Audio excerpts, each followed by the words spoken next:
I just discovered something that broke my heart. The crime rate in Japan is so low that your odds of getting murdered are only a little bit higher than your odds of getting struck by lightning. Imagine that. This is obviously not the case in America. Here, somebody gets murdered every 26 minutes. It's a very sad situation, and all the usual reasons do not even add up because America spends more on policing than almost any nation on Earth. On a per-person basis, we outspend the Japanese 3 to 1 on law enforcement. We have more laws, more prisons, more surveillance, more prosecutors, more cops, bigger cop cars, bigger guns, bigger everything. And yet, Japan, with a fraction of that machinery, produces a society so safe that kindergartners ride the subway unaccompanied all the time. Which begs the question, where did we go so wrong? What is Japan doing that we're not? It all starts in 1945. Sort of. We had just nuked these guys. Twice. Their country was in complete shambles. Their economy was gone.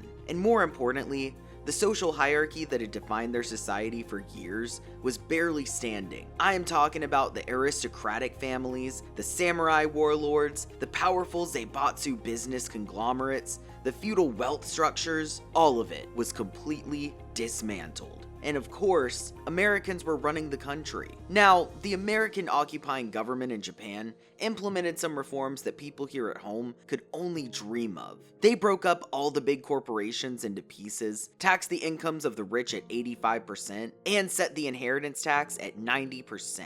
This has since been lowered, but even today, after 80 years of cuts, the 55% inheritance tax in Japan is still the highest in the world. The American occupying government in Japan implemented these policies for a simple reason. Japan was an extremely unequal society, and the Americans wanted to make it more equal by preventing the accumulation of generational wealth with that insane inheritance tax. They also taxed the rich heavily to make sure they didn't have enough disposable income to fund another war. Now, you might be wondering what all of this has to do with crime, because right now it just looks like the rich were getting picked on. But have you ever heard of the saying, the bigger the divide, the greater the unrest? Because the greater the gap between the rich and the poor is in a society, the higher the crime rate. This pattern holds across every country, decade after decade. Higher wealth gaps always result in higher crime rates. And Japan, almost uniquely among developed nations, engineered its wealth gap out of existence after World War II.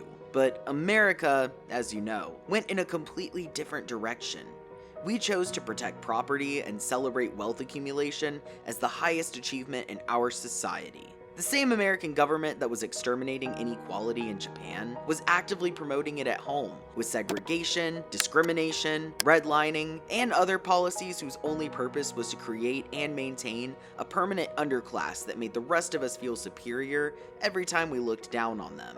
Now, America also had high taxes on the rich in the post-World War II era, but there were so many loopholes, deductions, and tax exemptions that the tax code was practically useless. We had tax rates as high as 90%, but nobody actually paid taxes at that 90% rate because of all the loopholes. And if your accountant couldn't find a loophole, you could just do what Louis B. Mayer did in 1951. After retiring from MGM, Louis B. Mayer was paid $2.7 million, the equivalent of $34 million in today's money. He was supposed to give 91% of that money to the government as taxes, but he had a better idea. He hired a lobbyist who motivated a congressman to write a new law that said Mayer's retirement package would be taxed at only 25% instead of 91%. That is a crime, but when you're rich enough, you can pay a congressman to create a law saying your crime is legal and just get away with it. Japan didn't do this sort of thing because it was ruled by America at the time, and America wanted all the Japanese millionaires to go broke. American millionaires got tax exemptions so they could stay rich,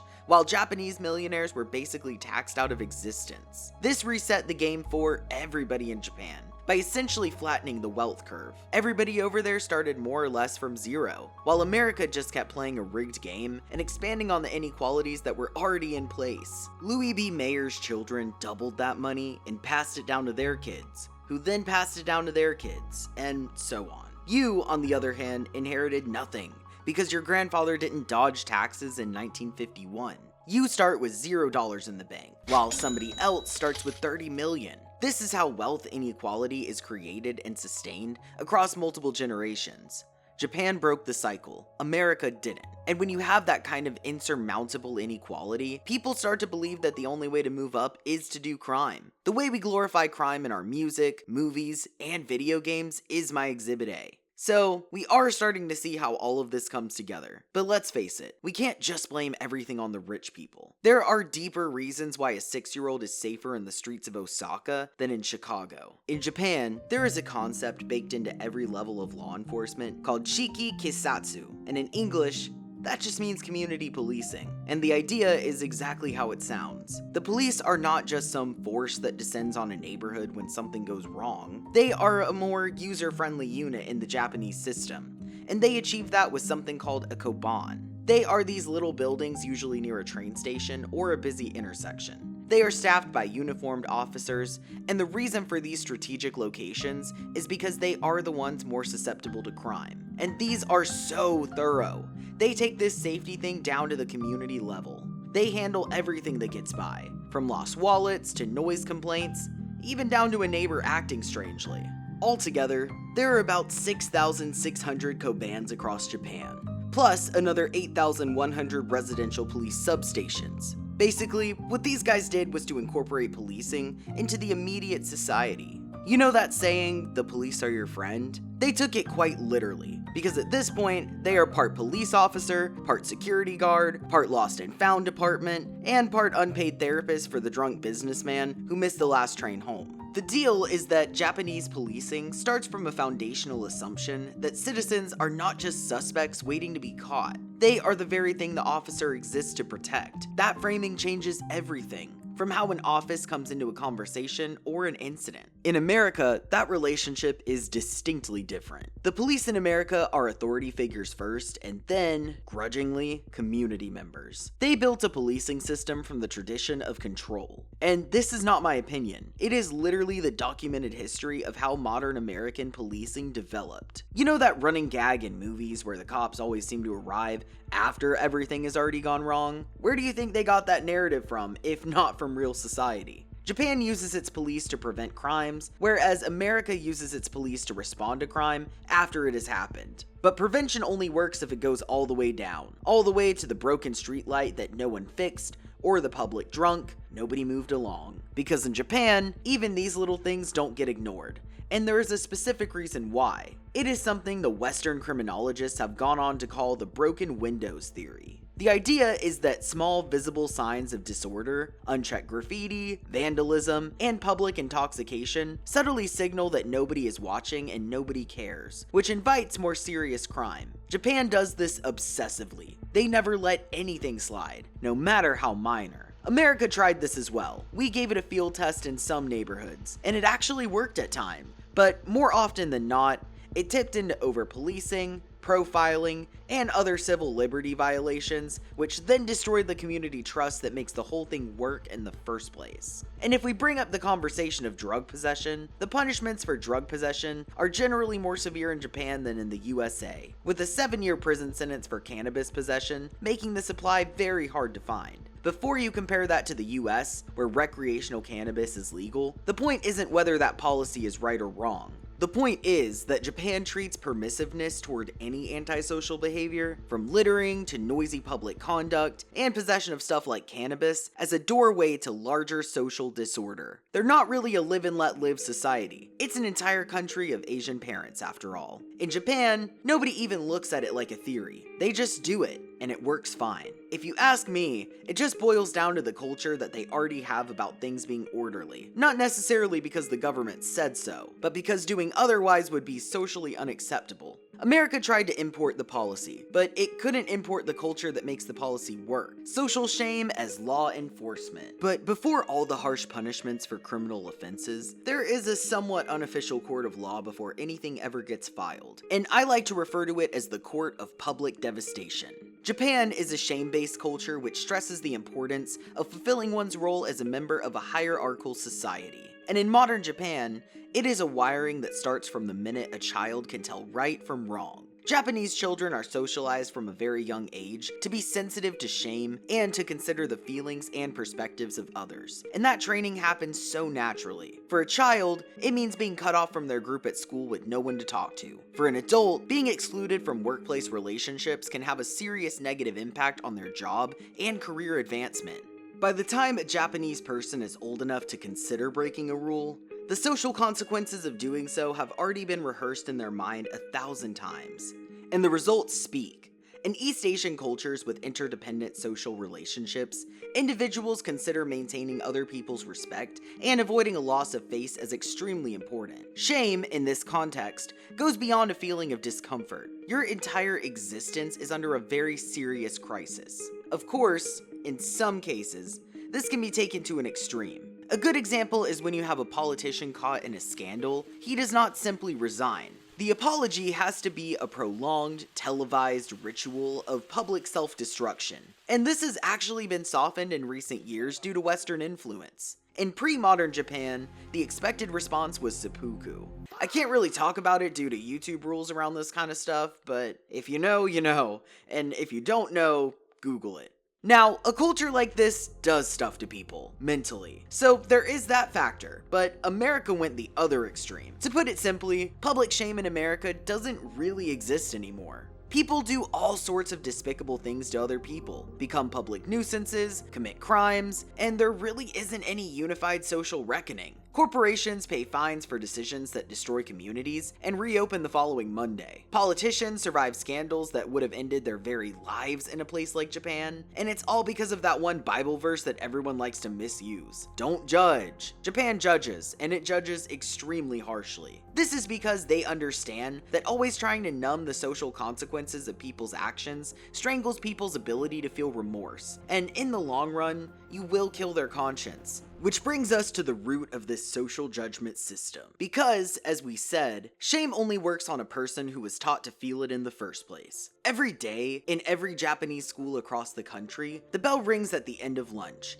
and something happens that would genuinely confuse most of Western children. The students get up, grab brooms, mops, and cleaning clothes, and spend 15 minutes cleaning their own classrooms, hallways, and sometimes even toilets. The tradition is rooted in a 17th century philosophy that a clear mind comes from keeping clean and clear surroundings, and also as a way of showing gratitude to the people and objects that enable learning. But the deeper idea is simpler than philosophy. Japanese parents and educators will tell you that students are learning something far more important than clean floors. They are learning that it is better not to make a mess when you are the one who has to clean it up. And all of this is before you even get to the formal stuff. Japan has a compulsory subject built into the national curriculum called Dotoku, moral education, which emphasizes virtues like honesty, responsibility, and civic consciousness from elementary school all the way through high school. So it's not some one-day values seminar or even posters that you put up on the school wall. The average Japanese child spends 1 hour a week learning why he or she should not be a nuisance to society. At such a young age, it's no wonder the majority of the population looks seemingly brainwashed. In America, they take brainwashing very seriously. So seriously that they turn moral instruction into a political agenda, among other things. The conversation about teaching values in schools became so tangled in culture wars. Whose values are we going to teach? Which religion? What ideology? We couldn't settle on anything. So the default answer became, teach nothing. Leave it to the parents. So while Japan delivered it in a very structured and mandatory form, America made it optional and dependent entirely on what happens at home. And what happens at home in a country where 40% of children grow up in households stressed by poverty, absent parents, or economic instability, the current realities speak for themselves. And then we have, of course, guns. Now, I know what all of you Second Amendment enjoyers are gonna say. Guns don't commit crimes, people commit crimes. And I agree. Japan has extremely strict gun control, and America has almost none. But that is not the point. The point is, even if Japan had more guns than people, like America does, it would still be 500 times safer than America. The reason for this is the same reason why the Japanese tolerate taxes that Americans would never dream of even considering. It's the reason they have insane fines for littering. It's the reason Japanese people have one job for life, while Americans change jobs every 4 years on average. It's the reason why American corporations lay off workers every quarter to boost the stock price by 2%, while Japanese corporations would never even dream of it. Japan, by nature, is one of the most collectivist societies on Earth, and America is one of the most individualistic. That single axis where a society sits between the group comes first or the individual comes first is the reason for everything. Harry Triandis, a psychologist who studied individualism and collectivism extensively, found that countries with loose cultures, where deviations from social norms are more tolerated, have systematically higher crime rates compared to countries with tight cultures. And on their grand scale, Japan is the tightest country. Studies show that they are a lot less deviant than Americans in almost every regard. But enough of the nerd stuff. Let's get to the street. On a typical Monday afternoon in Japan, you get into a train, and everywhere is almost dead silent. So you'll have dozens of strangers all shoulder to shoulder, but no noise. Nobody playing guitar and panhandling, no couple arguing, and not even a single person speaking on the phone.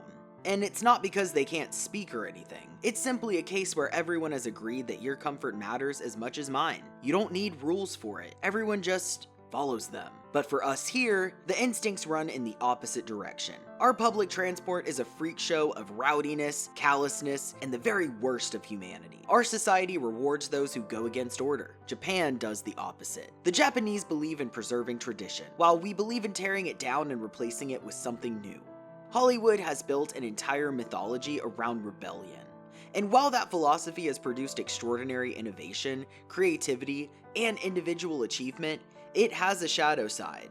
When you build a culture that glorifies pushing against social norms, some of the people doing the pushing are going to push all the way into criminality. This is why their country is safer than ours. We're not going to turn into Japan with just one clever policing change, because it was never just one thing. It was a system. And systems don't work because of their individual parts. They work because of what holds the parts together. You cannot reproduce the system without reproducing the culture that created it. Japan is safe because its people are collectivist, and America is the opposite. Now, Japanese collectivism is not perfect. It comes with steep costs. The crushing conformity, the public shame that sometimes turns inward with devastating consequences, the doors that stay permanently closed on people who step out of line just once. Japan is not a utopia. It is a society that made a choice and lived with the consequences of that choice. The choice was this: the group comes before the individual. Your comfort, your freedom, your preferences, all of it gets weighed against what it costs everyone around you. And if the cost is too high, you don't get to do it. That is the operating system underneath every policy, every law, every clean classroom, and polished Koban window. America made the opposite choice. It bet on the individual. It is believed that personal freedom, maximized at every turn, would produce the best possible society. And in many ways, the innovation, the creativity, the economic engine that drove the entire 20th century, it did. But the trade-off is higher crime, more division, and all the other stuff we hate about our country. So, we can either learn to live with the consequences of our choices, or we can start making different ones. And speaking of choices, Japan also made very different choices when it comes to food. You can see the results here.